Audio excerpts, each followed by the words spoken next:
Bonsoir, bonsoir à tous, bonsoir à vous qui êtes en live, bonsoir à vous qui êtes là avec nous ce soir.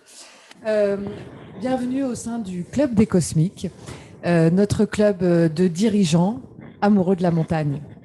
Comme vous le savez, nous sommes attachés à la métaphore de la montagne qu'offre tout ce que nous offre comme enseignement la montagne dans notre vie de tous les jours, la cordée, l'engagement, le sommet, le refuge.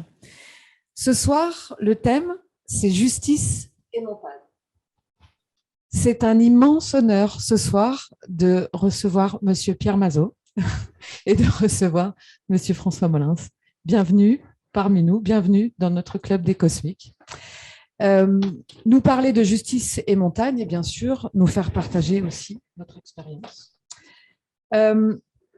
Messner a dit la montagne n'est ni juste ni injuste, elle est dangereuse.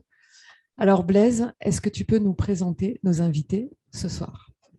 Merci Émilie, bonsoir à tous, et puis très très heureux. Merci à vous deux d'être là ce soir. Non, mais c'est un très, très grand honneur. Non mais si, il faut quand même le dire, parce qu'on est sur un petit format et puis on a une parole qui va être la plus libre possible. On est dans une conversation au refuge. Alors bien sûr, on aurait rêvé de faire cette rencontre dans un refuge sur le versant sud du Mont Blanc, au refuge Mondino, à la cabane Aicle, ou quelque part par là-haut, en tout cas dans les endroits qui nous parlent. Parce que c'est des lieux à la fois incroyables, mais qui ont aussi vu se nouer des histoires terribles. Alors, cher Pierre, merci d'être là. On s'est déjà rencontrés à Chamonix, parce que ça a été là aussi un bel honneur que de venir parrainer cette promotion de gendarmes de PGHM en 2013. Ouais. Et on était allés ensemble avec Jean Afanassiev survoler le pilier du Frédé. Ça avait été un moment très particulier. Ouais. Très, très particulier. Et évidemment, je ne vais pas forcément présenter, parce que toutes les personnes qui s'intéressent à la montagne connaissent Pierre Mazot. Et en plus, il y a eu ce livre récent de Virginie Troussier qui a remis cette histoire que j'ai déjà évoquée du Freinet, mais dans un ton et un style incroyable, parce qu'on est à l'intérieur de cette histoire de cordée. Donc, je recommande à ceux qui n'ont pas encore lu ce livre de le lire. C'est un des plus beaux livres de montagne, sincèrement, parce qu'il a un regard qui est différent. Un regard de montagne, c'est souvent, je me raconte moi dans mon ascension, là, elle est venue vraiment creuser au fond des tripes de cette cordée, de cette grande cordée qui a vécu cette aventure. Donc, bien sûr, Pierre Mazot, c'est bien au-delà de l'alpinisme, c'est aussi un député, un ministre, un président du Conseil constitutionnel, une grande carrière au service de la République. Non, mais c'est pas oui, non, mais j'entends. Il n'y a rien de grave. Ah, ça, c'est plutôt pas mal. Mais il y a aussi tout ce parcours d'alpiniste incroyable. Alors moi, j'ai plein d'images en tête. Hein. Il y a ce livre, Montagne pour un homme nu, moi que j'ai lu très très jeune et qui m'a profondément touché en montrant à quel point, quand on parle d'engagement, c'est quelque chose de sérieux en fait. Quand on s'engage dans une course, dans une première ascension. C'était vrai 178 avec Nicolas Gégère et Jean Afanassiev. Donc, magnifique et vrai, c'est avec un peu d'humour au sommet entre gens qui sont en convocation. Ça a été le Sahara, que j'aime beaucoup aussi, avec la Takuba, avec la Gareth El Genoun, bon, etc., les Dolomites, bon, moi, tout un tas de lieux qui me parlent énormément. Des compagnonnages aussi. Alors, bien sûr, dans l'affaire du Frédé, c'est Walter Bonatti, une amitié incroyable qui se noue, mais c'est aussi Lucien Berardini, Parago, toute cette équipe incroyable qui a fait un peu l'histoire de cette histoire française. Moi, ce soir, finalement, je trouvais intéressant, mais ce sera une des premières questions que je vous poserai à tous les deux, parce que ce qui m'intéresserait, c'est de savoir quelle était la première étincelle. Qu'est-ce qui a fait qu'on devient montagnard? Et chacun de vous, et je te présenterai juste après, François, mais peut-être une première question, Pierre, finalement, quelle est cette première étincelle de montagnard? C'est venu d'où? Je ne sais pas si c'est une étincelle ou si c'est peut-être plutôt des raisons familiales, car j'habitais Grenoble chez mes parents, et mon père aimait beaucoup la montagne, il avait fait pas mal de choses, et le samedi ou le dimanche, on allait se balader dans le massif de Champs-Rousse, de Beldonne, où on allait dans l'Oisan, et puis ça m'a beaucoup intéressé, je trouvais ça amusant. Et puis, je suis arrivé faire des études supérieures à Paris, et là, j'ai connu Fontainebleau et le Chaussois, quoi, avec une équipe d'amis dont tu as cité quelques noms tout à l'heure. Hélas, ils sont tous disparus puisque je suis le seul à rester, ce qui est d'ailleurs une injustice profonde. Enfin, donc, voilà. Et puis après, j'ai eu la chance de grimper avec des gens beaucoup plus compétents que moi et qui m'ont tout appris. Et puis après, j'ai grimpé beaucoup avec des étrangers. Tu citais Bonatti, qui était pour moi un véritable frère. Et puis j'ai grimpé avec des Américains qui arrivaient dans les Alpes, enfin, etc. J'ai eu beaucoup de chance. Gary Heming. Hein? Gary Heming, par exemple. Avec Gary, que j'aimais beaucoup, qui était un très cher ami, qui avait habité quelque temps chez moi à Paris. Non, j'ai eu beaucoup de chance, quoi. Mais c'était aussi une grande époque. Il y avait tellement de choses. C'était une grande époque. Je ne veux pas tomber dans la nostalgie parce que c'est une erreur. J'arriverai à des domaines politiques qui me sont interdits ici, mais non, je ne veux pas tomber dans l'erreur de la nostalgie disant c'était mieux hier. Mais c'est vrai que c'était une grande époque pour l'alpinisme et on a eu beaucoup de chance. C'était le lendemain de la guerre, alors il y avait une certaine. Et je dois dire qu'on s'est tous plus ou moins défoulés dans la montagne, quoi. Voilà. Encore une fois, j'ai eu beaucoup de chance. Donc, il y a cette transmission familiale, mais est-ce qu'il y a quand même un moment, quelque chose, quand je parlais d'étincelle, c'est est-ce qu'il y a un moment, un petit déclencheur qui fait que c'est un peu plus que les parents qui amènent skier à Champs-Rousse, en Beldon, etc. Est-ce qu'il y a un événement, un petit événement qui fait qu'il y a vraiment une envie de quelque chose de plus fort? Oui, j'étais jeune, je devais avoir 16 ans et je ne faisais pas grand-chose à l'école. Et mon père qui connaissait Lionel Terray, etc. Et mon père m'avait mis à l'École nationale des Prats de Chamonix, qui est devenue l'École nationale de ski et d'alpinisme. Mais c'était encore un hôtel des Prats.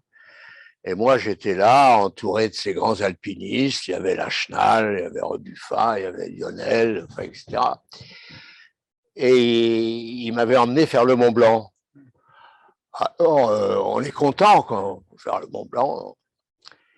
Et Lionel m'a fait faire plusieurs choses à l'époque. J'avais fait l'arrêt sud du Moine, des choses comme ça.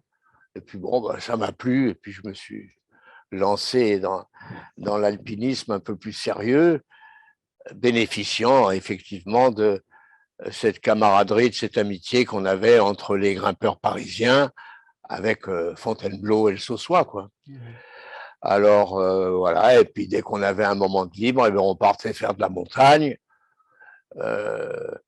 On avait moins de voitures qu'aujourd'hui, alors on se mettait tous dans une ou deux voitures et on partait à 10 jusqu'à Chamonix, et puis on grimpait, et puis on rentrait le lundi matin pour aller au boulot. J'avais des cours à la faculté de droit, il fallait que je sois quand même à l'heure. De temps en temps, les étudiants savaient que j'avais un peu de retard, alors ils disaient entre eux, ils rentrent de Chamonix. Alors ça passait, c'était la bonne excuse. Voilà, ça a été le début. Ma jeunesse et le début de la montagne. Je dois dire que tu le rappelais tout à l'heure, j'ai eu beaucoup d'activités, mais et beaucoup de chance. Mais les plus beaux moments de ma vie, c'est incontestablement en montagne, quoi. Les plus beaux et les plus durs aussi. Oui, enfin, on engage sa vie. J'ai eu des moments difficiles dans la vie dite professionnelle quand même, des moments durs sur le plan politique ou autre. Mais la montagne, c'est l'amitié, quoi. Et puis, c'est surtout, avant même l'amitié, c'est le domaine de la liberté. Moi, c'est ce qui m'a passionné dans la montagne, c'est qu'on est libre. De temps en temps, on a besoin des gendarmes pour être sauvé. Et je n'hésite pas à le dire que quand je suis rentré quand ils m'ont trouvé au Fresnay, c'est mon ami Potel, décédé depuis longtemps, qui était pilote d'hélicoptère, gendarme, et qui était venu me chercher au refuge et puis me descendre jusqu'à Lyon pour aller à l'hôpital, quoi. J'avais un très bon souvenir de Potel et là, c'est un de ceux qui nous a quittés. Bon, voilà. Merci pour ce premier aperçu déjà. François, parce que c'est quand même aussi une chance de t'avoir ce soir. Peu de gens savent que tu aimes la montagne comme tu l'aimes. Les gens te voient tous comme ce procureur de Paris face à ces attentats tragiques de novembre. On est un peu dans l'actualité du moment, mais on ne va pas t'embêter avec ça, évidemment. Mais peu de gens savent qu'effectivement, derrière le procureur de Paris, devenu ce haut magistrat qui est le plus haut magistrat de France aujourd'hui, il y a un amoureux, alors d'abord des Pyrénées-Orientales, et puis d'escalade aussi. Tu adores l'escalade, en fait. Tu aimes bien aller faire comme, tu l'as évoqué, Pierre, grimper à Fontainebleau. C'est toi, ton jardin secret, peut-être, ta respiration. Je ne sais pas d'ailleurs si beaucoup de gens le savent, mais en tout cas, nous, on le sait. Nous, les gendarmes, toujours pareil, parce qu'il y a ce stage de magistrat dans cette école, ce centre de formation. En fait, on accueille des magistrats alors, les CRS accueillent une année sur deux, et nous aussi une année sur deux. Et donc, c'est à cette occasion-là que tu as commencé à nouer des amitiés avec les gendarmes de haute montagne, avec des Yves Martine, avec des Pascal Joigny, des Anna Iglesias, qui étaient de ton département. Donc, c'est tout un chemin qui a fait qu'on s'est croisés, là aussi, grâce à ce centre de formation. Donc, on a ce point-là en commun. Moi, c'est pareil, la même question, parce qu'il y a quand même, j'ai l'impression que pour te préserver de la dureté de ce métier au fil des années qui grandit finalement, parce que plus tu es exposé, plus c'est dur. Il y a ce jardin secret. Alors, comment il s'est créé? Comment tu as eu cette première expérience de la montagne? Ça ne peut pas forcément parler que ça. Non. Alors, d'abord, toute proportion gardée, parce que je disais en riant à Blaise tout à l'heure, moi, pour parler de la montagne, j'ai un peu une légitimité de blaireau, parler dans mon jargon. J'ai bien évidemment pas fait tout ce qu'a fait Pierre Mazot, c'est un degré tout à fait différent, mais je pense que pour autant, il y a effectivement une passion pour la montagne que j'ai pratiquée pendant 30 ans. Sans jamais s'arrêter. Un peu moins maintenant, non, parce que j'ai des problèmes de dos. Alors, comment je suis venu à ça? Par stade. D'abord, je suis pas d'un milieu montagnard. Je n'en ai jamais fait quand j'étais petit. J'ai appris à skier à 25 ans. Je suis tout sauf montagnard à la base. Je suis vraiment de la plaine. J'y suis venu tout naturellement par la randonnée. D'abord à l'occasion d'un stage gendarme dans un PGN où j'ai découvert la montagne et la randonnée. Et ça m'a tellement plu que j'ai trouvé assez vite les limites de la randonnée à pied. Et j'étais attiré. Je pense que c'est une conjonction d'attrait pour. D'abord, je dis toujours ce qui est important, c'est la faculté de s'émerveiller devant ce qui est beau. Bon, moi, je m'émerveillais devant la montagne. Le goût de l'effort, peut-être aussi ce goût pour, finalement, c'est assez simple, le bonheur.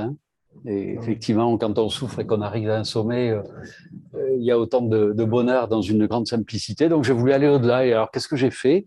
Je me suis inscrit 2 années de suite pour faire le cobaye à l'école de guide à l'ENSA. Donc, j'ai fait une première année, comme je ne savais rien, j'ai appris effectivement avec au stage d'ASPI et je suis revenu l'année d'après au stage de guide et je me suis trouvé avec un premier de cordée avec qui j'ai passé une semaine, avec qui je suis resté ami, qui est François Danilano. Voilà, donc, j'étais pas tombé sur un plus mauvais nom. Et partant de là, après, j'ai une histoire un peu compliquée parce que j'ai pas fait des grandes courses comme Pierre Mazot, ça n'a rien à voir. J'ai un carnet alpin qui est bien rempli. J'ai fait de l'escalade, beaucoup de raid à ski, d'alpinisme, d'escalade, de cascade de glace. Cascade de glace aussi. Mais dans un rapport un peu particulier parce qu'effectivement, je me suis trouvé dans des situations. J'étais très souvent avec des gens qui étaient beaucoup, beaucoup plus forts que moi. Donc, le plus souvent, j'étais seconde cordée. J'étais rarement premier. Alors, je dis des fois, dans une relation, même si une cordée, les deux, on fait rien sans l'autre. Il y en a quand même un qui est devant et l'autre derrière. Donc, moi, j'étais plus souvent derrière que devant. Et c'est un peu dans cet esprit-là que, effectivement, j'ai lié des liens d'amitié avec beaucoup de gens du PG, mais aussi dans un cadre privé, des amis avec qui je continue de temps en temps. Voilà un peu la quête. Et c'est finalement quelque chose qui petit à petit est devenu, on va dire que c'est une drogue, mais ça n'est peut-être pas loin et on se rend compte que ça participe, d'abord ça participe à une forme d'équilibre naturel. Après, je pourrais en parler, ça vous intéresse. Je pense que ça participe à des constructions de personnalité.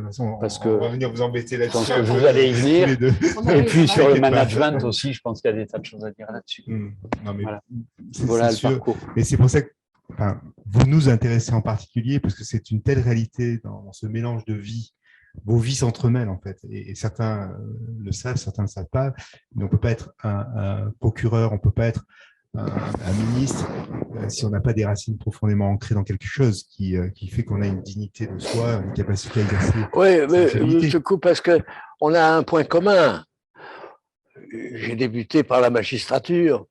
Je n'ai pas été très longtemps magistrat puisque j'ai été, et puis j'ai un peu trahi car j'ai quitté le droit privé pour le droit public. Mais enfin, c'est autre chose.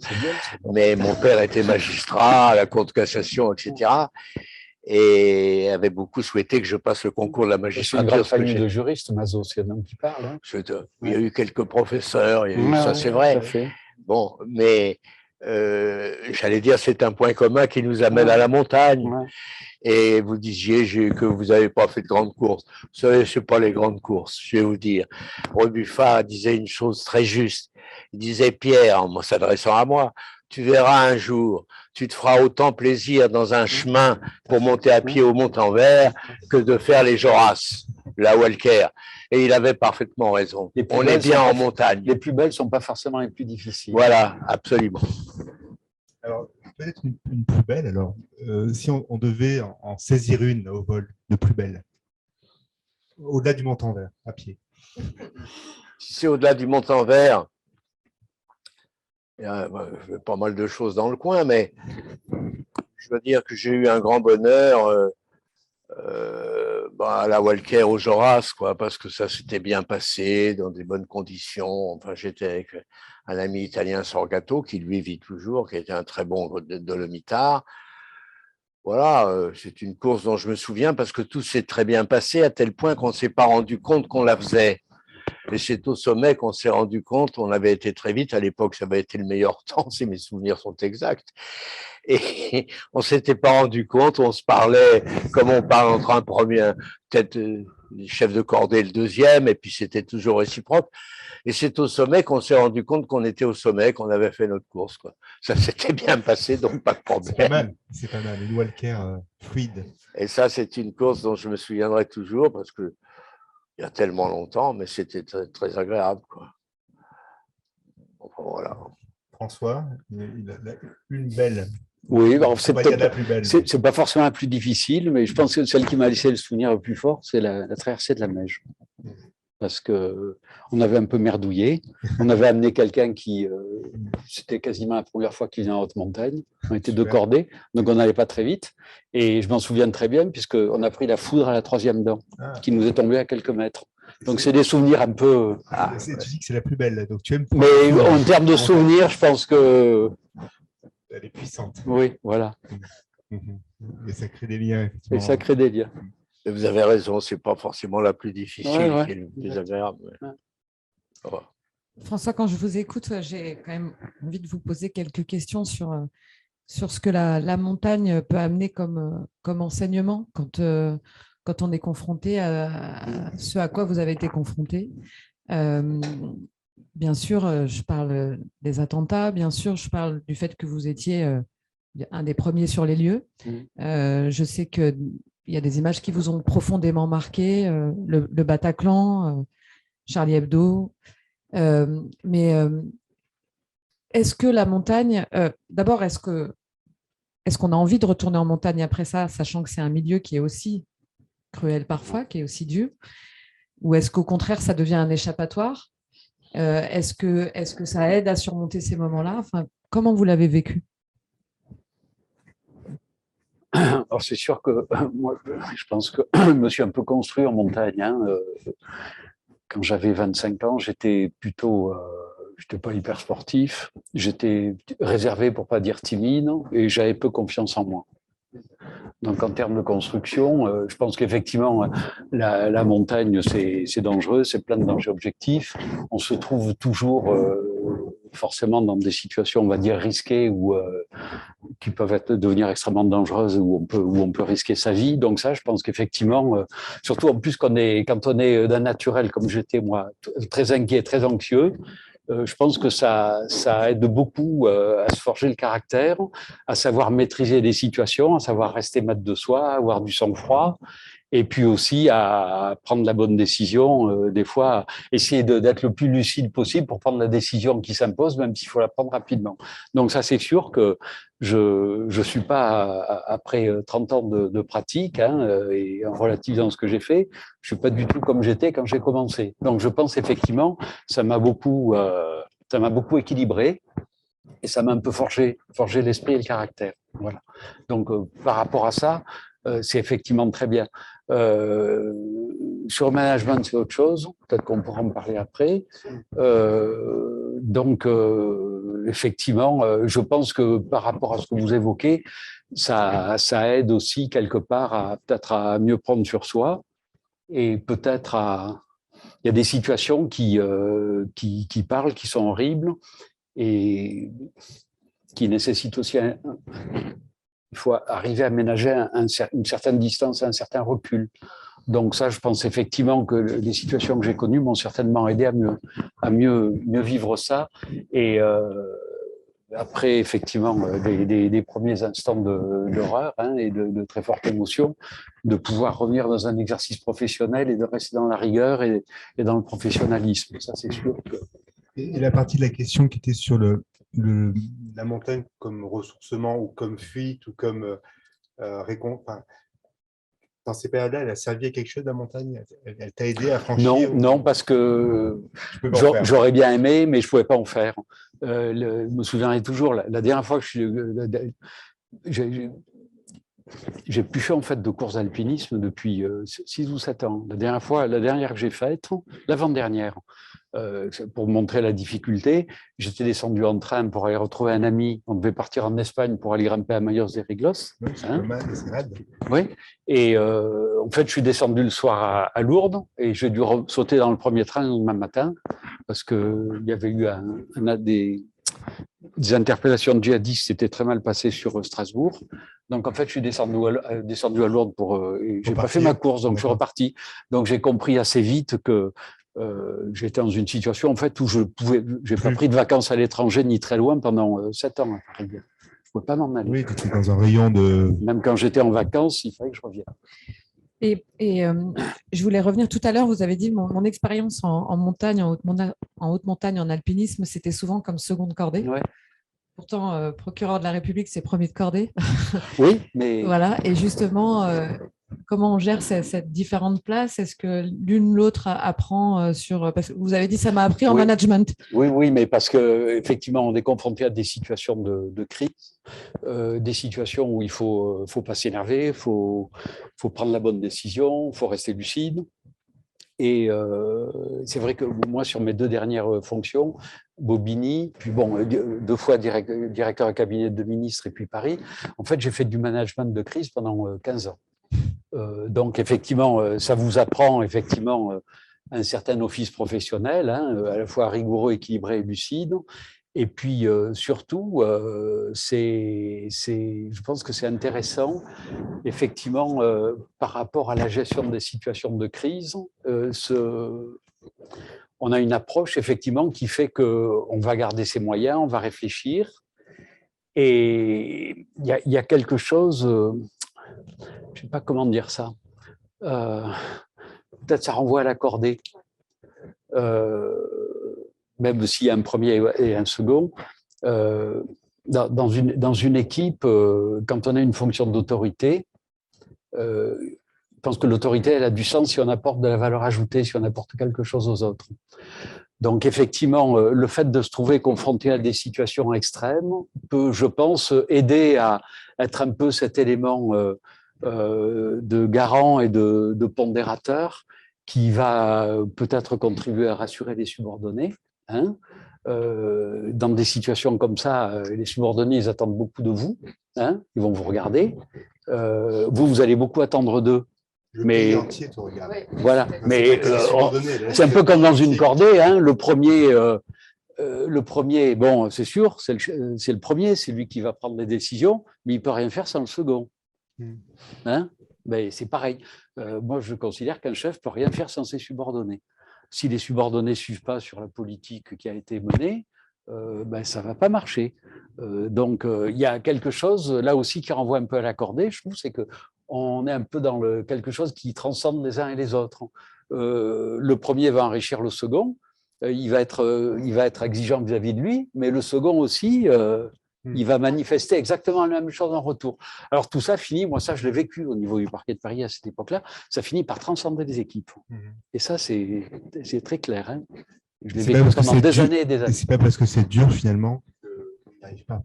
Il y a aussi cette idée que quand on est face à quelque chose de très douloureux, très difficile, il y a quelque chose de supérieur qui oui, mais on est ensemble. Équipes. On est ensemble, on est une équipe et du coup, on est beaucoup plus fort. Et avec ce système-là, on peut arriver à faire des choses magnifiques.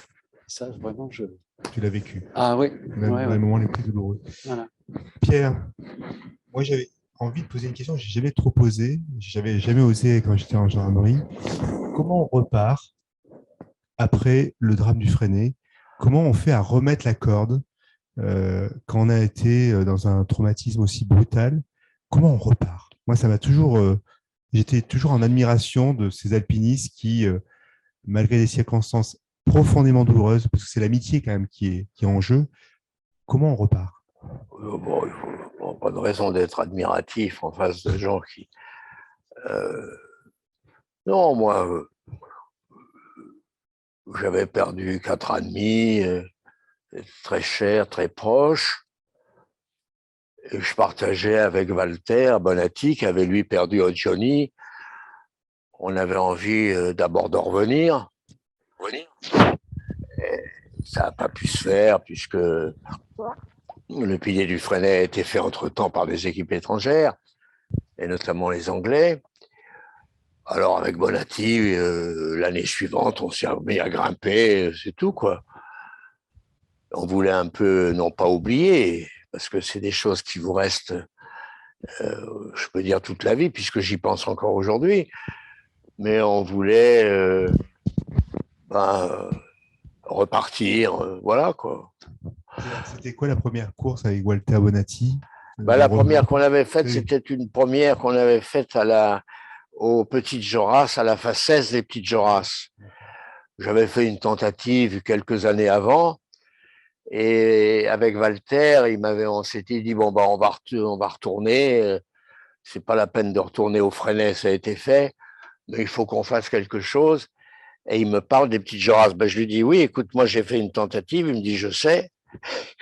Et on avait fait la première des Petites Joras, on était très heureux, c'était l'amitié et tout, quoi, c'est tout. Mais monsieur le procureur, je n'ai pas connu les mêmes circonstances. Vous avez vécu des moments professionnels très durs, comme vous le disiez, émotionnels, j'imagine. Mais moi, c'est de façon inconsciente que la montagne m'a aidé dans la vie professionnelle. J'allais dire des choses un peu qui peuvent paraître ridicules. C'est vrai que des nuits entières à l'Assemblée où je tenais bien parce que j'avais la forme, j'avais souvent des amis qui me disent « Ah, c'est le montagnard là, qui se réveille. » Bon, je dis ça pour m'amuser, mais c'est un peu vrai. C'est de façon inconsciente, quoi. Car c'est vrai, je dirais même qu'aujourd'hui, me portant pas trop mal, je touche du bois. À 93 ans, c'est peut-être parce que j'ai fait pas mal d'alpinisme quand même que ça me permet de me tenir, non pas en forme, mais de me permettre encore de me promener dans les Dolomites, quoi. Et est-ce que ça aide aussi à relativiser? On sait que le monde de la politique, c'est prenant, c'est passionnant, mais est-ce que quand on est pris comme ça dans ce monde et qu'on est très engagé, à un moment donné, on dit, bon, c'est que de la politique. Quand on vit des choses complètement différentes en montagne, sur l'engagement, sur le plaisir du sommet, mais aussi la perte d'amis chers, est-ce que ça permet de prendre de la distance un peu? Non, mais la vie politique, oui, c'est dur.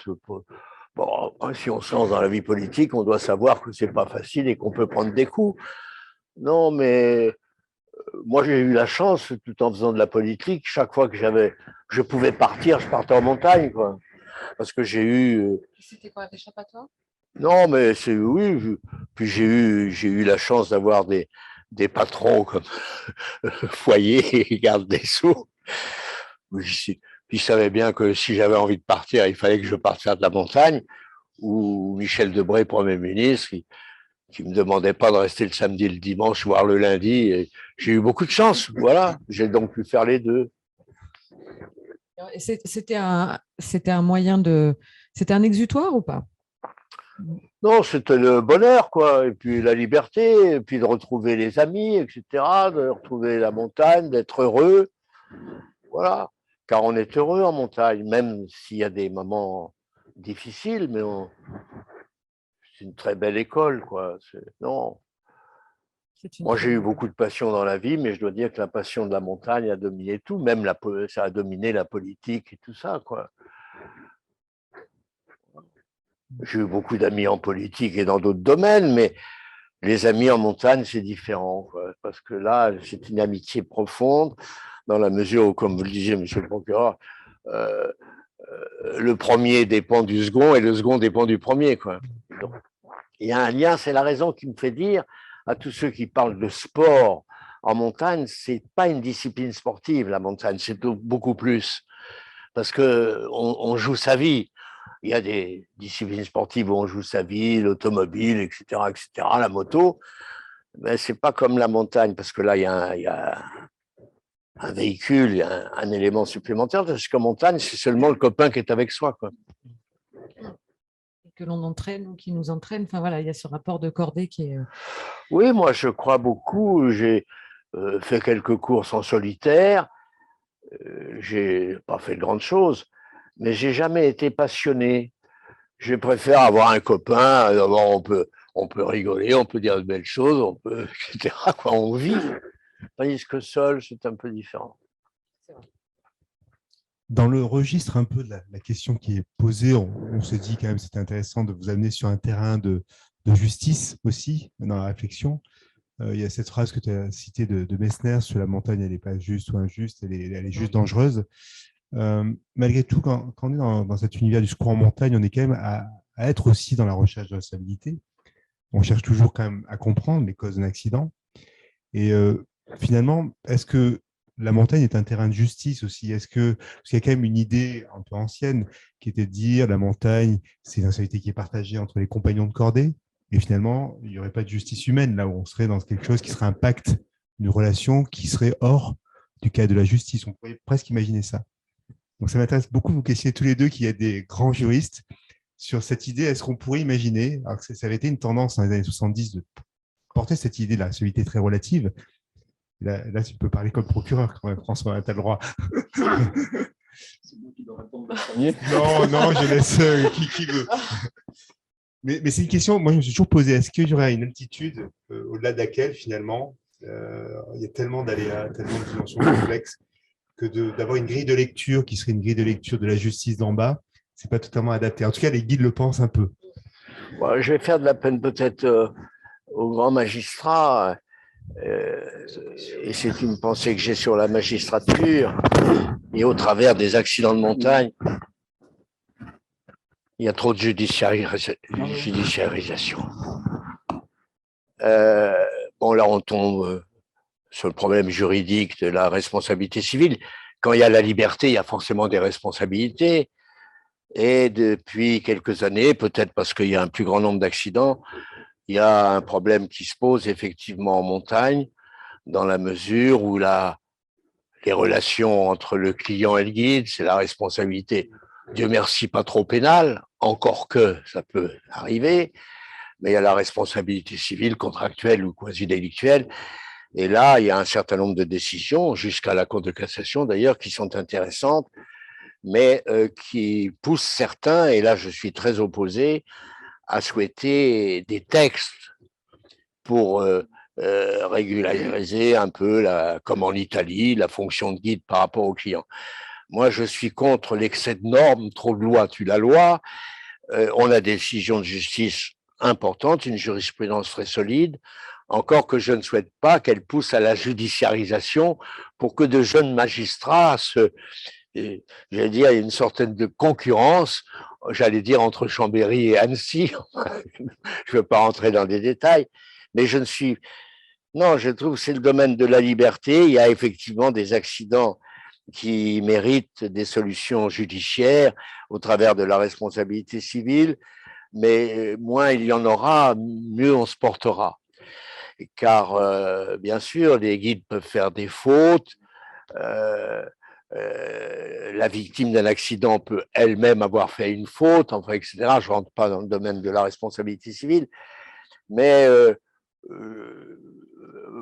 moins on aura de décisions de justice, moins on aura de gens qui souhaitent des textes pour essayer de normaliser tout ça.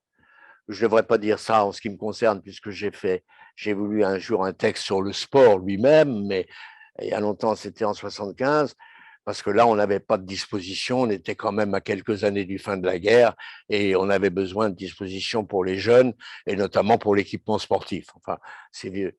Mais je ne suis pas, j'ai toujours dans ma vie professionnelle condamné l'excès de texte. Il y a trop de normes à tel point qu'on se perd. Voilà, et on a une jurisprudence solide qui s'est bien faite avec les cours d'appel de Grenoble, Chambéry, avec les juridictions, les tribunaux de grande instance d'Annecy ou d'ailleurs. On a la Cour de cassation qui a apporté effectivement son point de vue de droit pur. Ben, ça devrait suffire, on n'a pas besoin de texte, quoi. Non, je suis assez d'accord, moi. Je pense qu'il y a, il n'y a plus beaucoup de domaines de liberté aujourd'hui. Hein. En fait, il y a la mer et la montagne. Hein. Donc, je pense aussi qu'il faut faire attention. Pour autant, le droit ne peut pas être absent. Simplement, je pense qu'il faut faire attention à ne pas trop judiciariser. Alors, quand on a dit ça, c'est facile. Le problème, c'est que je pense qu'on a quand même des évolutions qui vont à l'opposé de tout ça. Hein. On est dans une société. Oui, c'est un paradoxe. On est dans une société dans laquelle on judiciarise tout parce que on est dans une société où bon, la montagne est dangereuse. La société aujourd'hui, elle n'accepte plus la fatalité. On le voit surtout. Hein. On n'accepte pas la fatalité. Et ça, c'est important en montagne parce que la chute de pierre, l'avalanche, le pont de neige qui cède au-dessus d'une crevasse. On est tout le temps dans la recherche de responsabilité. C'est aussi, je pense, le cas pour tout. Il y a peut-être aussi après une évolution en montagne qui fait que c'est quand même aujourd'hui de plus en plus, il y a quand même eu des évolutions, c'est de plus en plus un produit. Hein. C'est des choses. La relation, de toute façon, il y a des pays qui donnent la norme. Quand on voit la pratique du guide aux États-unis, il faut signer. Là, moi, j'étais sur je trouve ça un peu triste, moi. De stage dans un univers un peu anglo-saxon. Il faut signer plein de papiers. Il faut la fiche santé, il faut le contrat, etc., etc. Et après, on va en montagne. Donc, on est dans quelque chose qui est délirant. Ouais, moi, je trouve que je suis magistrat, donc je crois aussi au droit. Je pense quand même que, bien sûr qu'il faut, mais je suis d'accord avec vous, faut pas sombrer en l'excès. Il n'y a pas besoin de beaucoup de normes. Hein. Comment freiner dans des lieux comme la France, parce que quand même la tendance elle est très forte, hein, on la sent. Les guides aujourd'hui, ils n'arrivent quasiment plus à s'assurer. Ça fait quand même 2 assureurs qui parce que disent trop cher. C'est trop cher et le contentieux est trop élevé. Alors il y a quand même une accidentologie qui est trop importante. Mais que diriez-vous à un syndicat des guides, à des organisations, à un ministère des Sports, etc., pour essayer de freiner collectivement cette grande tendance qui est sociétale et qui va toucher à un moment donné cette zone-là de manière très forte, hein, ça c'est sûr, d'autant que les clients sont internationaux et qu'ils attendent une réponse qui soit la même que celle qu'ils auraient eue aux États-Unis ou au Japon ou en Australie. Non, mais vous l'avez abordé là. Bon, c'est j'allais dire le lien entre le guide et son client. Là, je ne parle pas de 2 alpinistes qui prennent les mêmes risques, qui sont des amateurs entre eux, etc. Où là, d'ailleurs, il n'y a pas de jurisprudence parce que. Oui, il y en a quand même, enfin. Mais le problème des guides, et notamment des jeunes guides qui débutent leur carrière, il est incontestable qu'avec le nombre de décisions judiciaires, avec l'augmentation des normes, il y a le jeu des assurances, vous le disiez un mot, et il y a des jeunes guides qui peuvent difficilement, effectivement, compte tenu des prix des assurances, s'assurer eux-mêmes. Alors là, ça serait le drame dans la mesure où il y aurait un jour, pour ce guide qui n'est pas assuré, un accident avec un client. Donc, il faut essayer de limiter ça parce que le métier de guide est magnifique. Ça peut amener des tas de jeunes à faire de la montagne, etc. je ne dis pas que ce soit nécessairement de la montagne de masse, hein, mais que les jeunes fassent du sport, fassent de la montagne. Or là, j'ai vu beaucoup de jeunes guides qui me disent, mais Pierre, nous, on ne peut pas payer les assurances. Or, il faut naturellement une assurance si on veut conduire des clients. Alors, c'est des problèmes qui, justement, devraient nous amener à réfléchir. D'abord, de ne pas faire de texte et à limiter, si possible, le nombre, une judiciarisation trop ferme sur les problèmes qui peuvent se poser. Enfin, tout ça. C'est simple.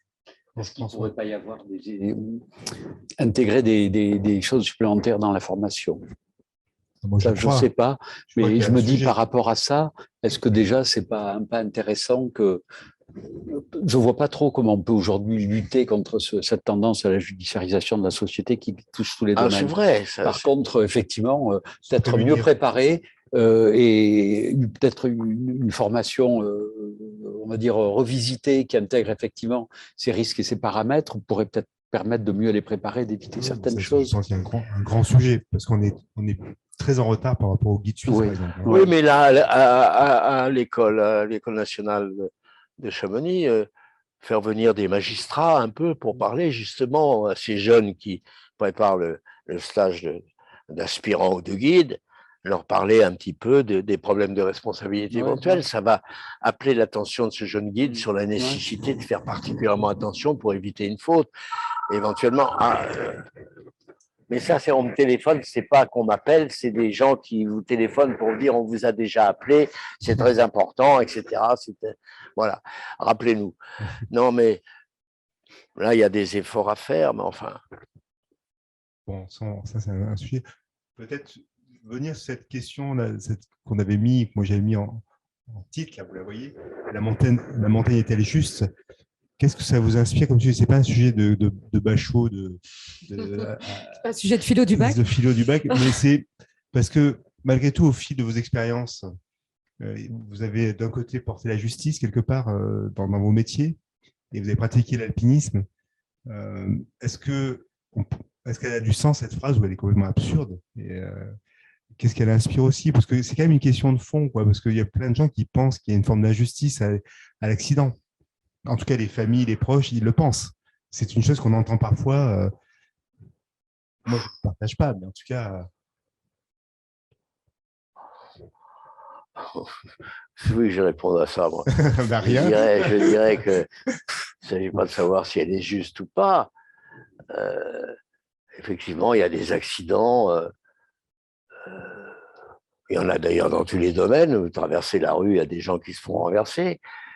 Non, la montagne, c'est une école où justement on prend des risques. Voilà. Alors, est-ce qu'elle est juste?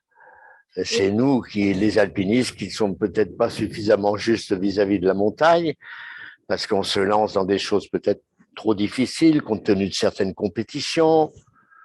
On va faire des courses qui sont à la limite, compte tenu du temps, etc. J'en sais rien, mais je veux dire, c'est la montagne, elle est ce qu'elle est, elle ne bouge pas. Enfin, hélas, avec le climat, elle bouge quand même un peu. Bon, ce qui crée d'ailleurs des accidents plus nombreux. Mais la montagne, c'est comme la mer, sauf que la montagne ne bouge pas trop, tandis que la mer bouge. Mais je veux dire, ce sont là des éléments avec lesquels on peut se heurter. Et il ne s'agit pas d'une justice ou pas. L'essentiel, c'est d'être heureux et de comprendre l'importance que la montagne représente. Ou pour le marin, je trouve que d'ailleurs, le montagnard, l'alpiniste et le marin, c'est très proche. D'ailleurs, il y en a qui aimaient bien faire les deux, comme Tabarly, etc., que je connaissais bien et qui aimaient la montagne, mais qui, hélas, n'en a pas fait beaucoup. Mais voilà, est-ce qu'elle est juste ça, c'est pas le sujet. François. Je pense qu'elle n'a pas… Oui, elle n'a pas à être juste ou injuste, elle est ce qu'elle est. Je veux dire, elle est comme la vie. Hein. Voilà. Elle est comme la vie. Et puis, des fois, elle est juste, des fois, elle est injuste. par rapport effectivement à la notion de risque,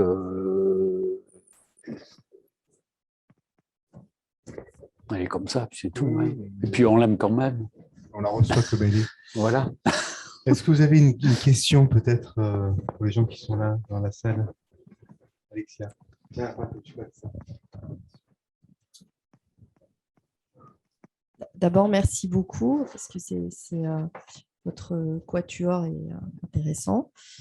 Et merci Pierre parce que quand vous dites la montagne, tout est à sa juste place. Donc ça vraiment, ça me parle. J'ai une question pour François. Donc en écoutant en fait vos prises de parole, parce que souvent on vous voit dans vos prises de parole, on sent qu'il y a un balancement entre beaucoup de techniques, mais aussi beaucoup d'humanité. Et souvent c'est dans des moments un peu d'horreur, quoi, ou d'effroi, enfin en tous les cas pour nous. Et on a l'impression que vous essayez de réhumaniser un petit peu le moment. Que j'essaie de réhumaniser. Et ma question, c'est comment construisez-vous cela? Où allez-vous puiser? Parce que, et est-ce que la montagne vous a aidé, j'allais dire, parce que la montagne nous confronte un peu à notre petitesse et notre grandeur, est-ce que ça vous aide? Dans quoi puisez-vous pour être aussi juste dans ces moments-là? Ouais, alors je ne sais pas si... C'est gentil de me dire tout ça, mais je ne sais pas si... en tout cas, par rapport à la montagne, c'est sûr qu'il y a deux choses que ça m'a appris, dans lesquelles ça m'a conforté, c'est la modestie et l'humilité. Et je suis toujours resté comme ça, c'est-à-dire je ne fais pas partie des gens qui, dont la tête grossit au fur et à mesure qu'ils prennent des galops. Je suis toujours resté comme j'étais, et je pense effectivement que le fait effectivement de se colter à des épreuves ou des choses où on peut réussir, on peut aussi échouer, je pense que ça a certainement contribué à ce que je sois comme ça. Après, sur la communication, puisqu'il y a aussi ça dans votre question, je ne sais pas si je suis rentré vraiment dans ces calculs. Moi, à un moment donné, quand j'ai commencé à communiquer, je me suis rendu compte que je ne crois pas à la perfection dans la communication. J'ai pris assez vite conscience, je pense qu'on a tous des défauts. Peut-être le caractère que j'ai, cette approche que j'ai, modeste et humble, m'a peut-être amené à me dire, de toute façon, les défauts que tu as, tu les garderas toujours. Donc, tu communiques, tu es professionnel, mais tu le fais avec ta personnalité. Et tu cherches pas à la cacher ni à la modifier. Donc, c'est des questions, en fait, que j'ai mis assez vite de côté. Et je pense que j'ai fait comme je suis. Voilà, sans autre calcul. Je ne peux pas vous répondre autre chose. C'était plutôt bien parce qu'en matière de com de crise, on n'est pas loin de la perfection quand même. Sur les techniques. Ouais. Mais c'est mais c'est Ça pas se vrai. voit pas, mais quand on le fait, on voit toujours les petits trucs qui vont pas. Ça se voit pas forcément à l'écran, mais celui qui communique, lui, il le voit. Non, mais je pense que moi, ce que j'ai ressenti, en te connaissant, je t'écoutais à travers ce que je connaissais de toi, mais ce que tu dis sur cette humanité, je pense que le pays entier a ressenti ça. Tu vois ce que tu viens de dire sur l'humilité, la modestie, au-delà des informations terribles que tu as égrenées. Il ne faut pas tomber dans l'imagerie d'Épinal. Retends des bretelles tout le temps. Non, mais dans la mesure où il y a quand même. Alors, je parle des grands alpinistes, bien au-dessus de moi d'ailleurs. Il y a eu un esprit de compétition qui a permis de faire des choses assez exceptionnelles. Or là, le jeune alpiniste qui a envie de réussir des choses les plus exceptionnelles possibles, au travers de cet esprit de compétition, il n'est pas mécontent qu'on parle de lui, etc. Quoi. Il y a une certaine on est content quand un jour on a le patron de la fédération de la montagne, ou je sais pas quoi, ou du club alpin qui dit désormais tu seras au GHM, au groupe de haute montagne, tu es contente. Alors ça te pousse dans l'esprit de compétition. Ou d'ailleurs la compétition, c'est pas du tout une compétition dure avec les autres, mais on est content de faire mieux qu'eux. Et on a eu ces compétitions dans mon époque avec les Italiens, avec les Autrichiens, les Allemands, les Suisses, mais des compétitions sympathiques d'ailleurs, parce qu'on était heureux de la réussite de l'autre, mais enfin, on aurait bien voulu que ce soit soi-même. Voilà. Donc, on est peut-être un peu loin d'une certaine humilité. Bon, mais je crois que là, on retrouve un petit peu dans toutes les disciplines. Après tout, les coureurs de 100 mètres en athlétisme aimeraient bien un jour battre le record du monde de M. Bolt, quoi. C'est normal. D'ailleurs, dans la vie, même professionnelle, on est comme ça. On essaye, je ne dis pas de faire mieux que l'autre, mais de faire le mieux possible. Il ne faut pas non plus faire l'éloge de la modestie et l'humilité. Il y a une autre question parmi vous. Vous n'osez pas? Bonjour, merci de nous accorder tout ce temps et votre expérience. Moi, je suis journaliste et je me posais une question en lisant cet intitulé. La montagne est-elle juste? Est-ce que vous pensez que le récit de la montagne est juste? Et j'entends pas très bien. Est-ce que le récit de la montagne vous paraît juste? Et là, je pense à une affaire qui a été très importante dans la vie de Walter Bonatti, qui est l'affaire du K2, et qu'il a mis des décennies à rétablir la vérité. Est-ce que vous pensez que là, il n'y a pas quelque chose qui peut être parfois profondément injuste, justement, dans le récit qu'on fait de l'histoire de la montagne? Oui, là, je pense que je peux répondre parce que j'en ai tellement souvent parlé à Walter au point de lui dire maintenant arrête avec tout ça parce que ça fait 10 ans que ça dure, 20 ans. Bon, c'est vrai qu'il a beaucoup souffert de voir combien la Tchédénie, qui était à 100 mètres dans une tente, les a laissés bivouaquer à plus de 8000. Bon, est-ce que c'est un problème de justice ou pas? C'est un problème de conception peut-être de la montagne qu'avait la Tchédélie vis-à-vis de Bonatti, lequel Bonatti était incontestablement le meilleur de l'équipe pour le K2. C'est incontestable. Bon, Bonatti en a souffert, il a remis les choses au point puisqu'il a écrit 2 livres là-dessus. Bon, maintenant tout le monde considère qu'effectivement, bien que n'ayant pas été au sommet, il était celui qui avait préparé les choses, quoi. Et que sans Bonatti, la Tchédélie n'aurait pas réussi, quoi. Bon, ça arrive dans toutes les courses. Il y a toujours peut-être des éléments de ce genre, moins profondément qu'au K2. Il y a eu plusieurs récits quand même. Il y a la D'ailleurs, remarquez, ça a donné c'était d'un immense service à Bonatti parce qu'il arrive, il retourne à Chamonix et il fait le pilier des Druides pour montrer qu'il était le plus fort du monde, ce qu'il était incontestablement à l'époque. Bon, d'ailleurs, son pilier n'existe plus puisque tout s'est effondré. Bon, enfin, ça reste quand même évident. Il y a quand même quelques récits qui ont fait polémique. Hein. On parlait du K2, il y a l'Annapurna. Il y a quand même la manière de se raconter. Elle n'est pas toujours dans une forme de probité. Il y a quand même des récits qui sont surévalués, sous-évalués. Et ça, peut-être, effectivement, c'est peut-être ça la question qu'il avait posée aujourd'hui. Merci. Mais, oui, c'est vrai. Mais effectivement, il y a de la manière de se raconter qui n'est pas très. Il n'y a pas tant de probité toujours. On ne peut pas croire que les alpinistes ne font que raconter une forme de vérité. Oui, non, ça c'est vrai. Alors là, c'est un petit peu aussi, je m'excuse auprès du journaliste, mais c'est aussi les journalistes, et ceux qui écrivent des bouquins, etc., qui créent un peu ça. On l'a vu pour l'Annapurna.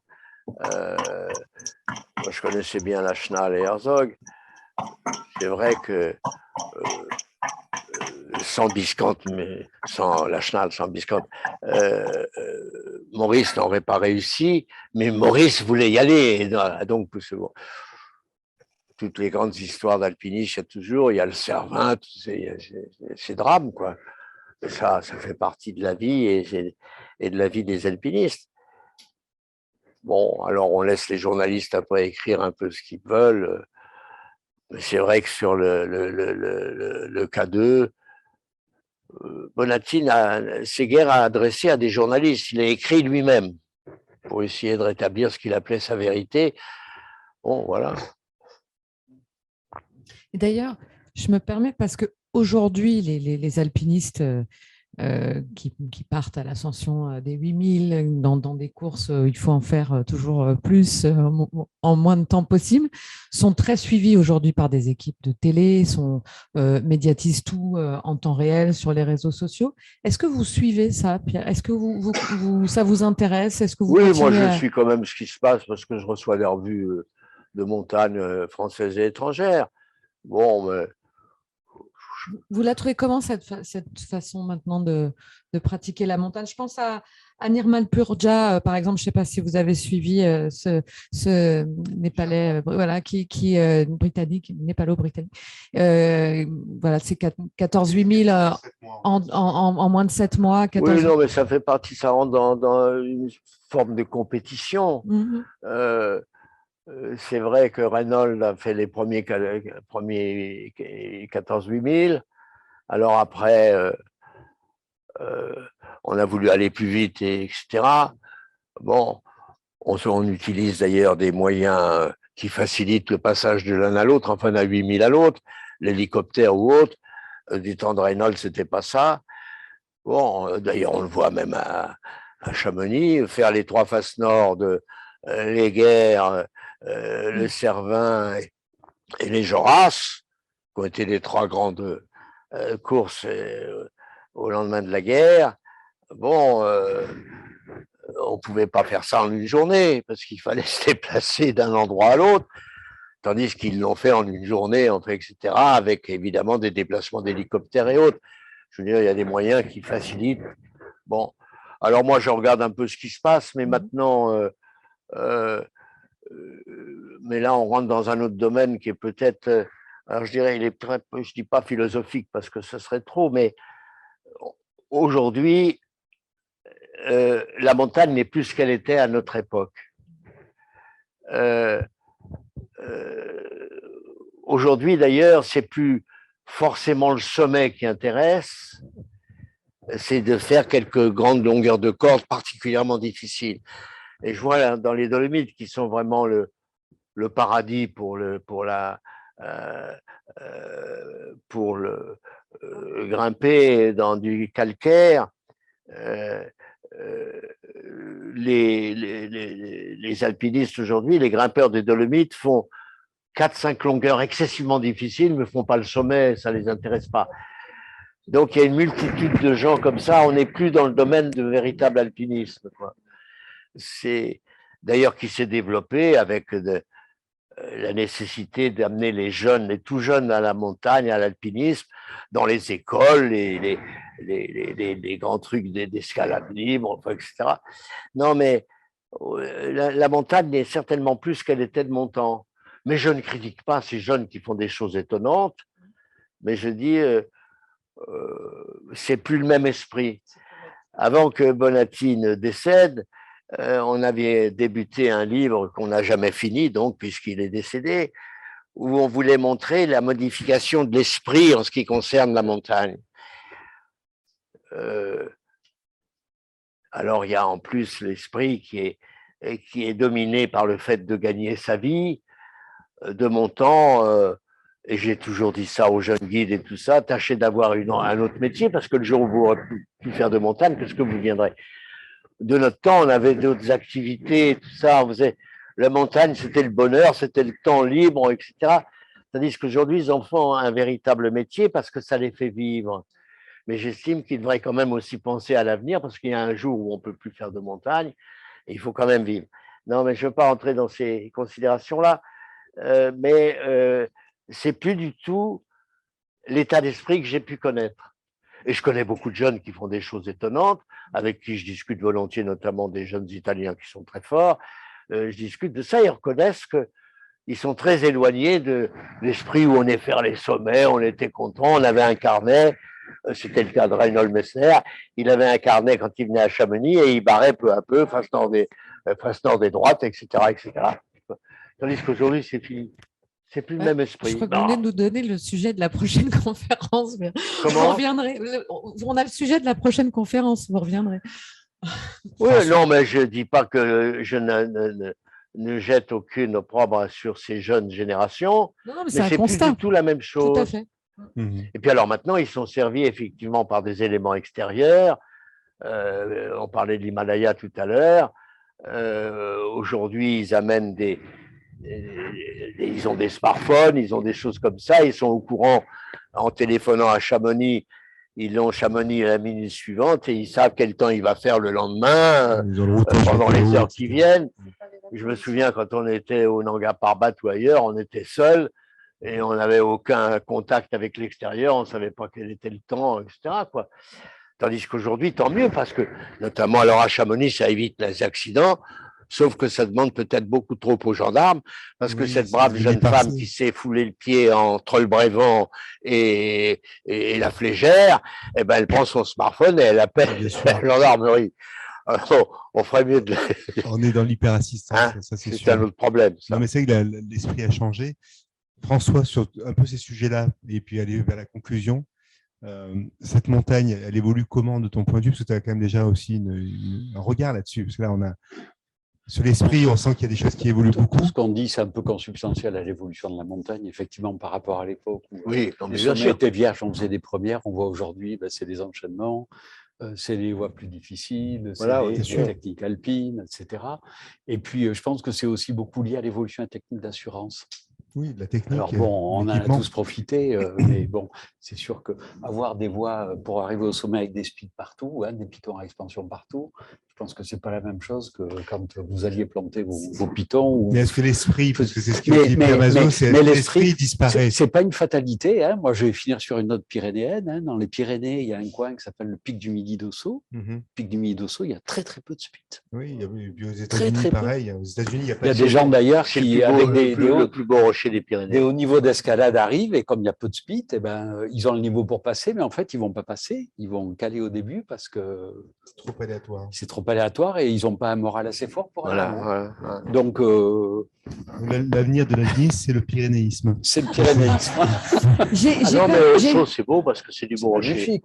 J'ai une question qui nous est posée par quelqu'un qui nous regarde sur Internet. Comment faire en sorte que l'ego ne transforme pas la montagne en terrain dangereux et miné et du coup un terrain réglementé pour éviter cela? Moi, je veux pas qu'on le réglemente, alors c'est tout, quoi, parce qu'on va pas interdire tout. On est dans une société où la montagne est encore le domaine de la liberté, qui crée des problèmes de responsabilité, on en parlait tout à l'heure, et c'est tout à fait normal, mais ne réglemente pas tout, quoi. Alors, on va pas mettre un gendarme au pied des Jorasses ou au pied, je sais pas, du Grépon pour éviter, non, et demander est-ce que vous avez un passe machin pour pouvoir faire telle ou telle course. C'est la liberté. Après tout, on prend ses risques. D'autant plus que le gendarme, si jamais celui qui a pris ses risques et qui était pas dans la capacité de réussir ce où il allait, eh ben c'est le gendarme qui ira le chercher. Alors non, moi, non, ne réglementons pas tout. Écoutez, il y en a assez. Non, justement, j'ai une question pour vous, Monsieur Mazot. Mais je vous entends mal parce que je suis vieux et sourd. J'ai une question pour vous, Monsieur Mazot. Je suis tout à fait d'accord avec vous sur le fait que la montagne d'aujourd'hui n'est pas celle que vous avez connue et je le regrette bien. J'aurais aimé vivre cette époque que vous avez connue. Ne tombez pas dans la nostalgie non plus. Je veux dire, bon, non, mais les époques changent. C'est vrai que la montagne, elle devient de plus en plus, et je le déplore, un produit de masse. On essaye de faire venir du monde à la montagne. Je trouve qu'il y a trop de monde à la montagne, personnellement. Mais surtout, je voulais vous poser une question à tous les deux par rapport au fait qu'en 2019, on a réglementé l'accès au Mont Blanc. Ouais. Et on a mis en place des brigades blanches qui ont tenté de réguler. Alors, on avait quand même pas mal de fantaisistes qui montaient au Mont Blanc, et notamment un fou qui est monté avec un rameur jusqu'à Valo. Je ne sais même pas comment il a fait, mais voilà. Et je crois que c'était aussi pour éviter ce genre de choses. Ça n'a pas forcément diminué le nombre de morts par an sur le Mont Blanc. Mais voilà, la montagne, est-ce que la réglementation, une certaine réglementation ne pourrait pas aussi contribuer à préserver la montagne? L'exemple du Mont Blanc, peut-être, on peut parler de cet exemple-là. Oui, l'exemple du Mont Blanc. Est-ce que c'est bien, pas bien de réguler le Mont Blanc? Bon, il y a beaucoup de monde, c'est vrai. Mais maintenant, dans l'Himalaya, à l'Everest, hein, vous avez 200 alpinistes que vous trouvez entre le col sud et le camp 2. Hein. Bon. Alors, il y a le grand débat qui est un débat d'un autre ordre, savoir s'il y a beaucoup de gens en montagne, c'est qu'il y a des gens qui aiment la montagne, il y a des jeunes qui ont envie d'y aller. Alors, est-ce qu'il faut réglementer pour éviter le grand nombre? J'allais dire une certaine forme de tourisme de masse pour la montagne. Moi, je ne suis pas pour la réglementation. Alors à ce moment-là, je me tourne vers les juges. S'il y a des accidents, etc., c'est les juges qui sanctionneront. Et peut-être que là, la judiciarisation peut être très utile dans la mesure où ça peut limiter un peu. Mais on ne peut pas interdire aux gens, dans un monde de liberté, d'aller en montagne ou d'aller à la mer. Alors, par contre, se posent maintenant les problèmes du Mont Blanc. Bon, l'arrêté du préfet sur le Valo, enfin sur le nouveau refuge et tout, bien sûr. Ça n'empêche pas les gens de vouloir coucher à côté, ils amènent une petite tente, c'est-à-dire qu'on quand même plus difficile, oui. Non, c'est devenu très très contrôlé. C'est devenu l'enfer pour un guide. Il faut réserver, il faut scanner sa carte d'identité, celle de ses clients, Ouais. charger sur le site du Club Alpin. Eh bien, on en arrivera où il faudra le faire. Il faudra le faire aussi d'une année à l'autre. D'une année à l'autre. Toute cette année est prise, alors donc c'est bon. C'est comme aux États-Unis, l'accès est de plus en plus difficile. Oui, bonsoir. Je suis arrivée en retard, donc excusez-moi. Vous avez dit, en fait, vous avez une réflexion qui m'a… J'entends mal, madame. Alors, il y a une réflexion qui m'a interpellée. Lorsque Blaise vous a demandé la montagne est-elle juste, vous avez dit… La montagne est-elle juste? Quand Blaise vous a demandé la montagne est-elle juste, vous avez dit… Il faudrait peut-être se demander si nous sommes justes avec la montagne. J'aimerais bien que vous approfondissiez ce sujet. Nous sommes juste… Qu'est-ce que c'est qu'être juste avec la montagne? Je ne sais pas si j'ai dit ça, j'ai peut-être dit ça, ça m'est sorti de l'esprit comme ça, mais non, je veux dire que on prend des risques, l'alpiniste prend des risques. Il veut se lancer dans une course pour laquelle il n'est pas suffisamment préparé. La montagne se venge, quoi, et puis il passera pas, mais il réussira pas. Mais la montagne elle-même, il ne s'agit pas de savoir si la montagne est juste ou pas. La montagne, elle est là, elle dit, voilà, vous voulez faire telle voie, telle chose, au Dru, vous voulez faire telle voie au Dru, et vous êtes capable, vous prenez vos risques, tout va bien. Et puis, c'est la montagne qui parle, vous n'êtes pas capable, tant pis, vous tomberez, et puis on vous ramassera en bas, quoi. Donc, je ne sais pas comment m'expliquer, mais il faut savoir la difficulté, parce que vous rejoignez ça tout à l'heure avec le Mont Blanc. C'est vrai que le Mont Blanc, par la voie dite normale, enfin, je ne sais pas, le dôme du Goûter, moi, tout ça, c'est effectivement, il y a beaucoup de monde parce qu'on veut faire le Mont Blanc, quoi. Comme maintenant, il y a beaucoup de monde à l'Himalaya, enfin à l'Everest, alors qu'il n'y en a pas dans les autres sommets de 8000 à l'Himalaya. Et de même qu'à Chamonix, en dehors du Mont Blanc, pendant le mois de début juillet jusqu'au 15 août, dans les très grandes voies au Dru, il n'y a pas tellement de monde. Au Joras, il n'y en a pas beaucoup, de moins en moins. Et dans l'envers du Mont Blanc, il n'y en a pratiquement plus. Dans la Major, dans les grandes voies, en plus, il y a eu. De toute façon, on ne fait plus d'alpinisme en juillet-août. Hein? On ne fait plus d'alpinisme en juillet-août, maintenant, c'est terminé. Oui, c'est vrai. Donc, ça se fait au mois d'avril. Alors, le Mont Blanc, on veut faire le Mont Blanc. Très bien, le Mont Blanc, on est content. On a fait un 8000, un 4000, on est content. Enfin, bon. La question de Fleur, c'était est-ce qu'on doit être plus juste, nous les hommes, à la montagne, François? Peut-être il y avait aussi l'idée de l'environnement, de la respecter. Oui, ça certainement, c'est sûr. On joue peut-être un peu avec le feu. L'avenir le dira. Hein. Mais bon, on joue avec la montagne comme avec le reste. Hein. Maintenant, effectivement, c'est sûr qu'il y a peut-être des... On est peut-être en train de se rendre compte en montagne, peut-être encore plus vite qu'ailleurs, des conséquences du mal qu'on fait à l'environnement. Hein. Il suffit d'aller voir le bas de la mer de glace. Hein. Oh, c'est terrible. Moi, j'y suis revenu il y a 2 ans. Après, j'étais revenu faire une vallée blanche après 10 ans avant. J'étais affolé. Hein. J'étais affolé. Et je pense effectivement, comme le disait Blaise, quand on descend à Vallée Blanche, on passe à côté, on voit bien la face nord de la tour ronde. C'est un tas de cailloux. Non, mais la face nord. Ah, il n'y a plus de. Ben non. Non, tout change vraiment très vite. Vraiment très vite, hein, c'est sûr. Ah oui, mais c'est fou. Hein. Donc, c'est effectivement un milieu qui est peut-être encore très fragile. Très fragile. Je pense que c'était un peu le sens de la remarque. Oui, dans ce sens-là, certainement, on est injuste. Et si je reprends La montagne est-elle juste, François, juste Pour terminer. comment? Voilà, pour terminer, effectivement, la montagne, elle est fabuleuse, c'est des moments incroyables. Parfois, effectivement, on la trouve injuste parce qu'on perd un copain bêtement, parce que d'un seul coup, on la trouve cruelle alors qu'elle est ce qu'elle est. Est-ce que c'est pareil dans la vie, vous qui avez traversé ces moments où on a l'impression d'une injustice, j'imagine, terrible quand on est confronté à ça? Est-ce que finalement, la montagne, c'est exactement ce qu'on vit aussi aujourd'hui dans une vie qui est… On continue à vivre et puis on a beau avoir eu des pépins ou des emmerdements en montagne ou perdu des amis, ben on y revient quand même. On y retourne. Donc on l'aime. C'est ça, on l'aime quand même. C'est plus fort. C'est plus fort que tout, cet Tout à amour. fait.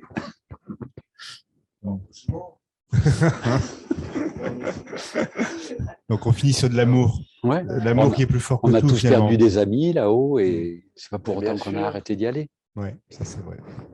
Et puis au moins, il reste une chose, même dans les drames, on perd des amis, etc. Il reste le souvenir.